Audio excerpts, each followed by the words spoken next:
mwaminifu wewe. Haleluya. Kila siku wewe mwaminifu wewe Bwana.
Malgré la tempête, celui qui nous a dit traversons de l'autre bord, reste fidèle même si la tempête va s'élever. Ce Dieu reste fidèle, il va nous amener au port désiré.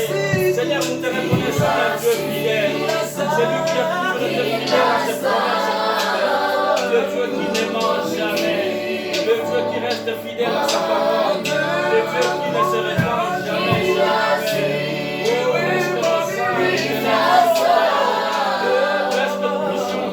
Parce que nous n'avons jamais connu un Dieu comme toi. Nous n'avons jamais expérimenté un Dieu comme toi, Seigneur. Tu restes fidèle à tes enfants. Tu restes fidèle à ta parole. Tu restes fidèle à tes promesses. Oh Seigneur, sois fidèle encore ce matin. Avec les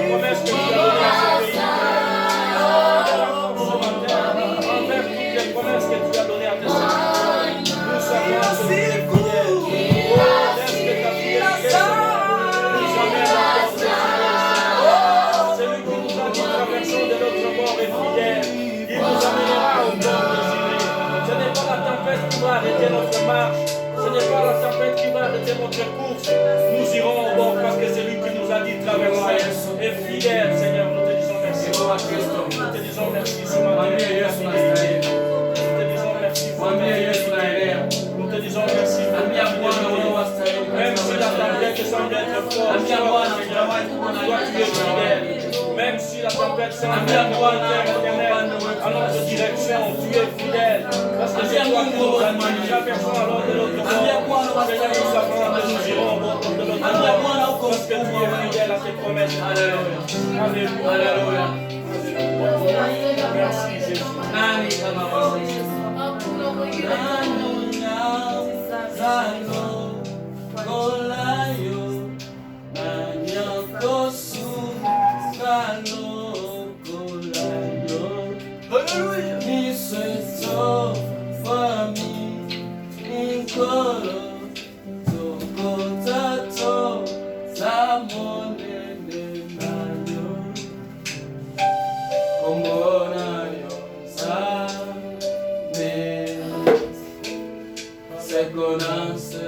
Bwana wako mwema Yesu.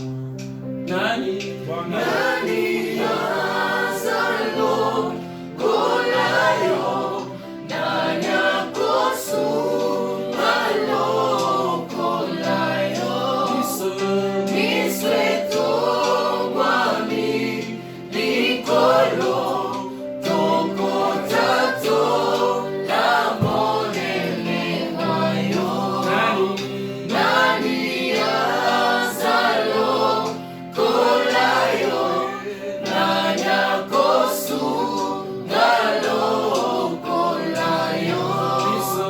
misweto mwami likolo tokotato labonene mayo komonayo zambe sekona sekoyo kumama komonayo zambe sekona sekoyo kumama nani azalo kolayo nani akosuma lokolayo misweto mwami likolo tokotato labonene mayo nani azalo kolayo nani akosuma lokolayo misweto mwami likolo tokotato labonene mayo komonayo zambe sekona sekoyo kumama komonayo zambe sekona sekoyo kumama komonayo zambe sekona sekoyo kumama komonayo zambe sekona sekoyo kumama. Nous élevons ton Saint-Nom, Seigneur. Parce que ton nom est si merveilleux. Ton nom est si puissant, Seigneur. Tu es le seul en qui nous croyons. Tu es le seul en qui nous témoignons la fidélité. Sois élevé à jamais, Seigneur. Sois béni dans nos vies. Nous savons, Seigneur, que tu es là pour nous. Nous savons, Seigneur, que tu ne vas pas nous délaisser. Tu es l'alpha et l'oméga, le commencement de toutes choses et sa fin. Béni soit ton nom, Seigneur. Nous sommes en ta présence, Seigneur. Parle avec nous, Seigneur. Parle avec nous ce matin, Jésus. Besoin de toi, Seigneur. Dans notre vie, nous avons besoin de toi. Rien que toi, Seigneur. Rien que toi, Seigneur. Rien que toi. Notre vie, notre soutien, c'est toi, Seigneur. À jamais, nous chanterons ta fidélité. À jamais, nous élèverons ton saint nom. À jamais, nous témoignerons ta fidélité, Seigneur. Béni soit ton nom à jamais. Sois avec nous, Seigneur, pendant ce culte. Au nom de Jésus. Amen. Amen. Amen.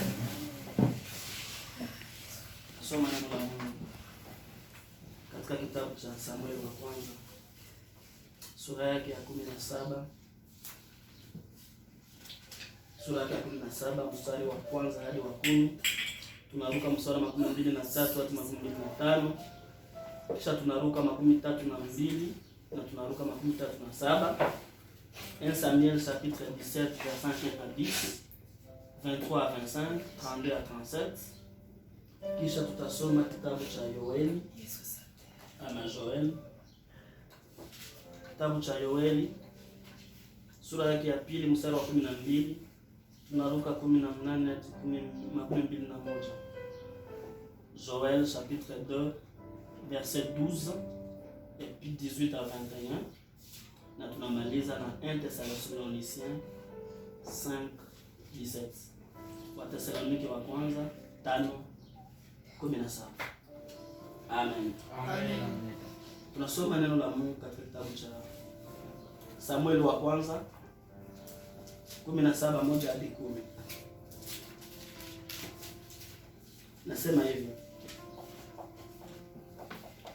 wakati huo Wafilisti wakakusanya majeshi yao kwa vita, nao wakakusanyika huko Soko ulio mji wa Yuda, wakatua kati ya Soko na Azeka katika Efes Damimu. Naye Sauli na watu wa Israeli wakakusanyika, wakatua katika bonde la Ela, nao wakapanga vita juu ya hao Wafilisti. Wafilisti wakasimama juu ya mlima upande huu na Waisraeli wakasimama juu ya mlima upande huu, napo palikuwa na hilo bonde katikati. Ndipo wakatoka shujaa katika kambi ya Wafilisti aliyeitwa Goliathi wa Gati, ambaye urefu wake ulikuwa mikono 6 na shibiri 1. Alikuwa na chapeo ya shaba kichwani, tena amevaa darii ya shaba, na uzani wake ile darii ya shaba ulikuwa shekeli 5,000 za shaba. Tena amevaa mabamba ya shaba miguuni mwake, naye alikuwa na mkuki wa shaba kati ya mabega yake, na mti wa fumo lake ulikuwa kama mti wa mfumaji, na kichwa cha mkuki wake kulikuwa shekeli 600 za chuma uzito wake. Na mtu aliyechukulia ngao yake akamtangulia, naye akasimama akawapigia kelele majeshi ya Israeli, akawaambia, mbona mmetoka kupanga vita? Je, mimi si Mfilisti na ninyi si watumishi wa Sauli? Jichagulieni mtu akanishukie mimi, kama akiweza kupigana nami na kuniua, sisi tutakuwa watumwa wenu, nami nikimshinda yeye na kumuua ninyi, mtakuwa watumwa wetu na kututumikia. Yule Mfilisti akasema, na yatukana leo majeshi ya Israeli, nipeni mtu tupigane. Tunashuka mstari wa 23.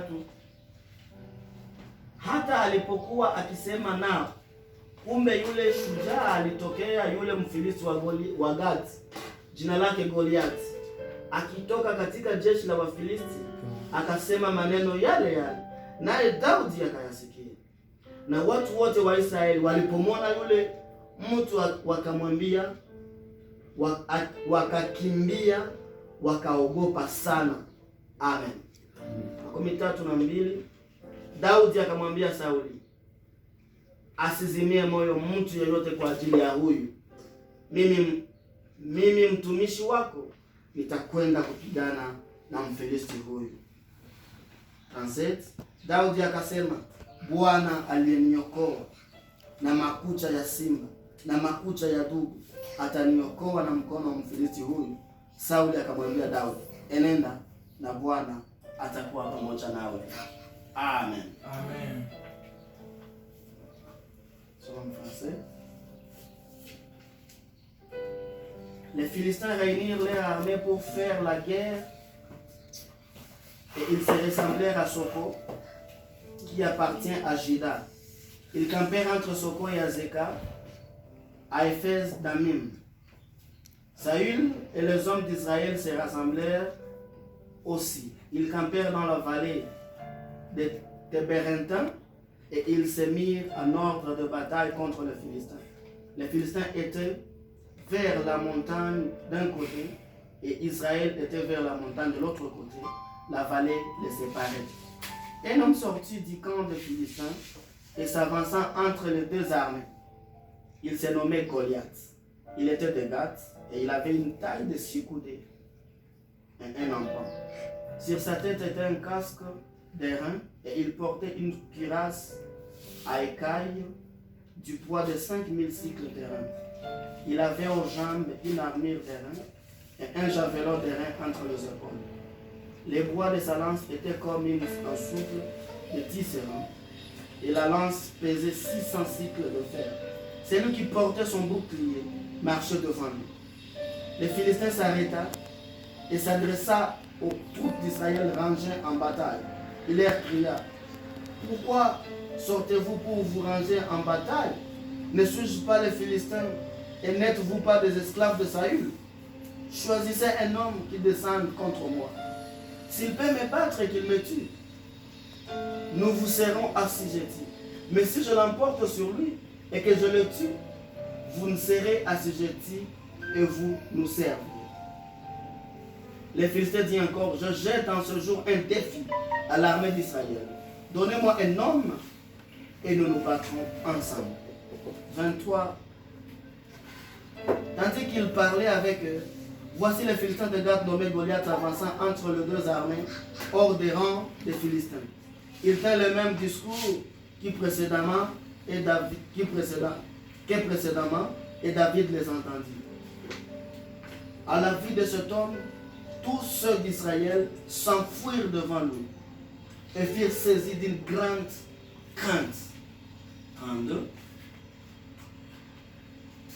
David dit à Saül que personne ne se décourage à cause de ces Philistins. Ton serviteur ira se battre avec lui. 37.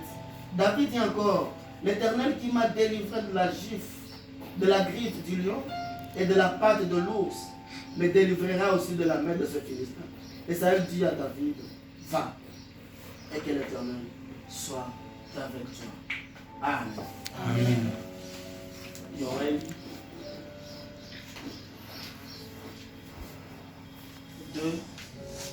2:12 inasema hivi, lakini hata sasa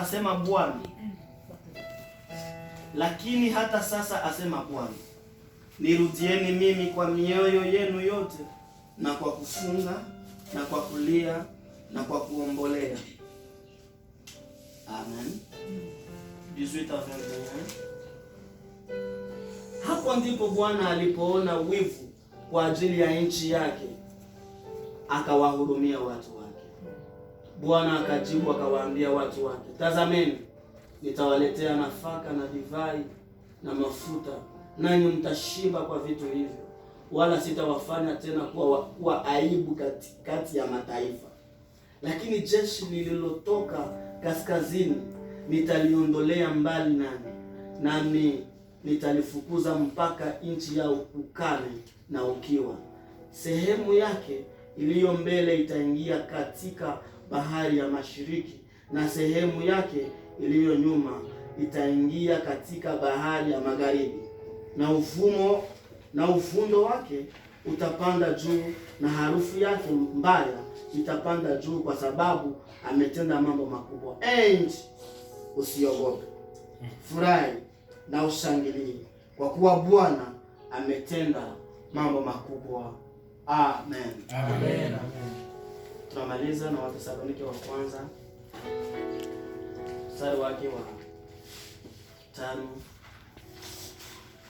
hadi 16. Inasema 17 tafadhali. Inasema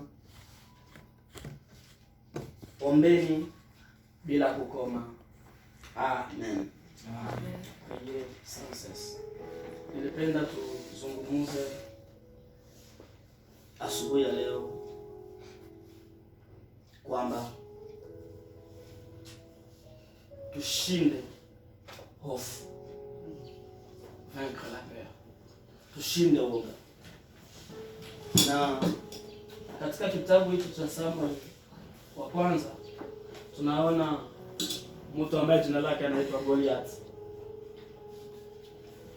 Goliath ambaye alikuwa shujaa mkubwa sana, na alitia hofu, alitia woga kwa wana wa Israeli. Wakati tu wana wa Israeli walikuwa wanamuona na kuja, wote wanatetemeka, wanasikia boga, wanasikia hofu, wanafadhaika. Kwa sababu gani? Niliona kama alikuwa mrefu sana, donc watu walikuwa wanaonekana sana mainzi kwake, lakini huyu bwana alikuwa anatetemesha sana nchi ya Israeli. Alikuwa Mfilisti, na Waisraeli wakapanga vita pamoja na hawa watu wa Filisti. Lakini huyu bwana akalanse defi kwa wana wa Israeli, akawaambia mtume mtu ambaye atakuja kupigana na mimi. Mtume akuje tuone huyu mtu ambaye mnasema kama anaweza shimama. Na kila siku alikuwa wanaenda kumarandevuza vita, lakini huyu bwana alikuwa anatetemesha. Na siku moja Daudi anaenda kubebea ndugu zake chakula huko, anaenda kuwabebea chakula, na akakutanana huko kwenye vita. Daudi akasikia maneno yenye huyu bwana alikuwa anasema mbele ya Mungu, ikamkera roho. Haleluya. Amen. Ikamsumbua sana moyo, ikamtia hofu kubwa. Bwana tukufu sana. Amen. Sasa vile leo tunaona watu wanasikia habari sana za corona, inatetemesha. Angalia masiku kwa reseaux sociaux ni corona.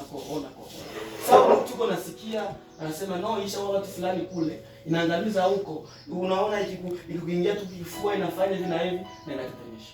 Inaleta hofu, inaleta boga. Na watu wanatetemeka sana kwa ajili ya hilo. Amen. Amen. Detail ambao watu wanapatia hii, detail ambao wana wa Israeli walikuwa wanapatia Goliath, ilikuwa inaleta hoga. Na watu detail ambao wanapatia hii magonjwa inaleta hoga sana. Na kila mtu anasikia sasa vile isha mwingia, ukipata tu ka grip kadogo nasema iko kabisa kwa nani. Bwana atuombe sana. Hofu. Hoga. Dunia inaleta hoga, magonjwa yanaleta hoga, ulimwengu mzima woga inakuwa sababu ya magonjwa. Haleluya. Amen. Nitafuta kuambia kwamba mtetezi wetu angali hai, Kristo angali hai. Amen. Amen. Hata kama watu wanaweza tetemeka, hata kama watu wanaweza sumbuka, hata kama watu wanaweza kuwa na hofu kubwa, lakini Kristo angali hai. Haleluya. Amen. Daudi akainuka akamwambia Sauli, nitapigana naye. Haleluya. Amen. Nitapigana naye. Na watu wa pembeni wakubwa na ndio wako mwiwai wewe. Unakuwa mwiwai sana. Wewe unaona shehe hapa makubwa yako, shehe wote tuko hapa tunatetemeka. Wewe uko na ndio shimama. Haleluya. Amen. Sema tena asubuhi ya leo hapa nakuwa na hoga.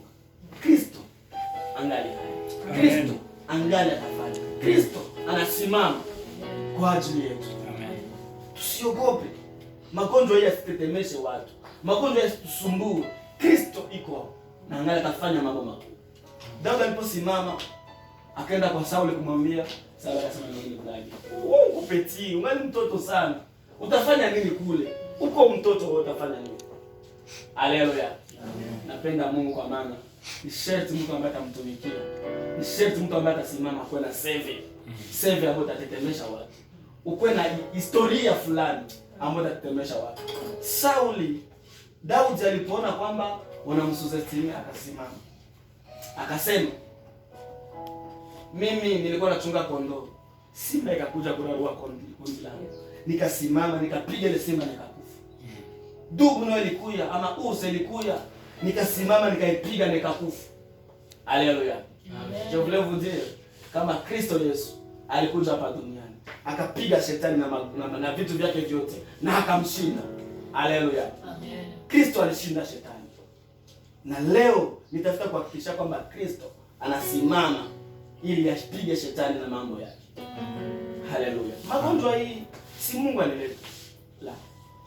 Ni magonjwa ambayo yametengenezwa na watu, lakini Mungu atasimama na amesimama kwa ajili ya kunyamazisha tauni ambayo inasumbua watu. Haleluya. Amen. Daudi akaleta save yake. Mfalme aliposikia save akasema ndio. Simama, enda pigana. Haleluya. Kristo yuko hapa, anatupigania. Nitakurasilia kwamba usiogope. Hakuna jambo itakupata. Usiogope. Mungu iko pamoja nasi na atasimama kwa upande wetu. Haleluya. Amen. Bwana asifiwe sana. Amen. Woga inatoka wapi? Origine ya woga. Tukisoma katika ile mishairi za kwanza za Biblia, tunaona mahali ambapo woga ilitoka. Ukisoma katika Mwanzo sura 3 mstari wa 10, huko mtu mmoja ambaye anasimama anamwambia Bwana, nilisikia woga. Niliposikia sauti yako katika shamba, katika bustani ikiniita, nikasikia woga. Sababu gani Bwana alisikia woga? Sababu gani Adam alisikia woga? Alisikia woga kwa sababu alikuwa amefanya dhambi. Amen. Kama mtu anafanya dhambi, sharti woga mshiki.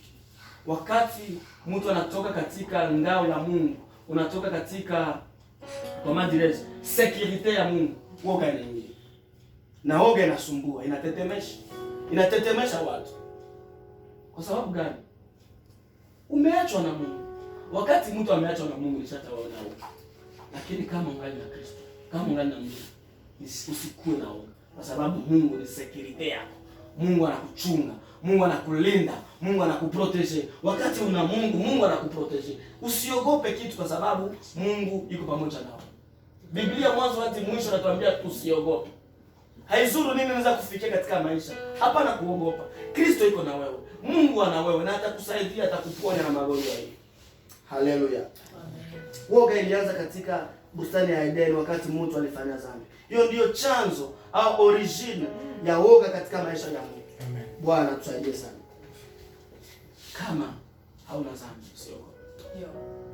Paulo anasema kuishi kwangu ni Kristo na kufa ni faida. Kama mtu ana Kristo hapaswi kuogopa. Kwa sababu Kristo anamsikiliza. Kristo yuko pamoja naye. Kristo anamlinda. Kristo anakuwa security yetu. Damu yake ya agano ni security yetu. Haleluya. Amen. Tusiogope. Haizuru nini nzafika, tusiogope. Kristo yuko pamoja na sisi. Amen. Haleluya. Amen. Kujua ukweli. Ni sharti mtu kuishi ukweli. Biblia inasema katika Yohana 8:23 nasema mtaijua kweli na hiyo kweli itawaweka huru. Mtu ambaye anaoga ni mtu ambaye anaignore fulani. Huko mambo fulani yenye hajui ndio namletea oga. Kama mtu anasikia oga anatetemeka anajua na huko vitu fulani ambavyo vimemshinda kujua na vile vinamtia oga. Sasa si corona tuielewe. Hatujue ilianza je, inatokea wapi, hatujue vile vyote. Na inatia watu oga. Sababu gani? Huko mambo fulani ambayo tunaignore. Kwa mambo fulani ambayo hatujui, kuna mambo fulani ambayo hatuelewi, na inatia watu oga. Lakini neno la Mungu linasema mtaijua kweli na hiyo kweli itawaweka huru. Amen. Haleluya. Amen. Na bisharti kujua kweli na kweli ni Kristo. Mtu akijua Kristo anakuwa huru. Mtu akijua Kristo woga inaondoka. Mtu akijua Kristo anaishi katika salama kwa sababu Kristo ni mfalme wa amani. Kristo ni mfalme wa salama. Ukijua kweli, kweli inakuweka huru. Amen. Bwana tusaidie sana. Amen. Raha gani kuishi katika Kristo? Raha gani kumshika Kristo? Raha gani kutembea na Kristo? Raha gani mahali pote unaweza enda na kuona Kristo? Paulo anasema napiga vita Kila siku napiga vita, najikaza nibaki kwenye msimamo wangu, nisiende mbali, nibakie pale, na siku moja nitapewa taji la ushindi. Haleluya! Bwana tusaidie sana. Asubuhi ya leo nitafuta nikwambie kwamba woga ni sharti niondoe. Hii mambo ambayo tunaona katika dunia isikutie woga sana, lakini kesha sana. Yoeli sura 2 inasema ile mstari wa 12. Inasema nini ile kitabu cha Yoeli? Inasema tushuke chini kwa maombi na kufunga, na Bwana atatuokoa. Amen. Bwana atatuokoa. Wakati mzuri ndio huu. Shuka, omba Mungu, funga, omba, ambia Mungu samehe makosa ya watu, nisamehe, ambia Mungu nahitaji uniprotege, kwa maana wewe ndio ngao yangu. Mungu atatuprotege kama tukishuka, kama tukiomba, kama tukishuka chini, Bwana atasimama. Bwana akiwa upande wetu, hakuna aliye juu yetu. Haleluya. Amen. Akiwa upande wetu, hakuna aliye juu yetu. Tujikaze sana, tuombe Mungu, tushuke chini, tupige magoti. Tunaona promesa ambayo Mungu alipatia Israeli wakati walipomlilia, wakati waliposhuka chini. Mungu aliwapatia promesa fulani katika Yoeli hilo tulisoma.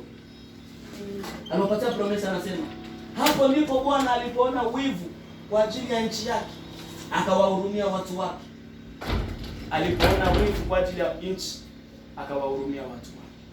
Haleluya. Akasema pale kuna nchi, usiogope. Amen. Nchi, usiogope.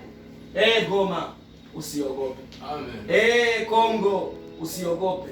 Etoile du matin, usiogope. Usiogope. Furahi na kushangilia kwa kuwa Bwana ametenda mambo makubwa. Amen. Haleluya. Bwana ametenda mambo makubwa. Tusiogope. Mambo fulani ambayo yatatusaidia sisi kama Wakristo kushinda woga. Kuna mambo fulani ambayo nimerejelea hapa. Ya kwanza ni kwamba msifu Mungu na kufanya maombi. Omba Mungu kila siku, itakusaidia. Omba Mungu kila siku, mwambie Mungu, wewe tu ndio unaweza kutuprotege. Mungu, wewe tu ndio unaweza kutulinda. Hata kama watu wanaweza nuka namna gani, hata kama magonjwa yanaweza sumbua ulimwengu mzima, lakini Mungu yuko upande wetu. Atasimama na atanyamazisha magonjwa. Je sais, na najua kwamba Mungu atasimama na atamaliza hii magonjwa.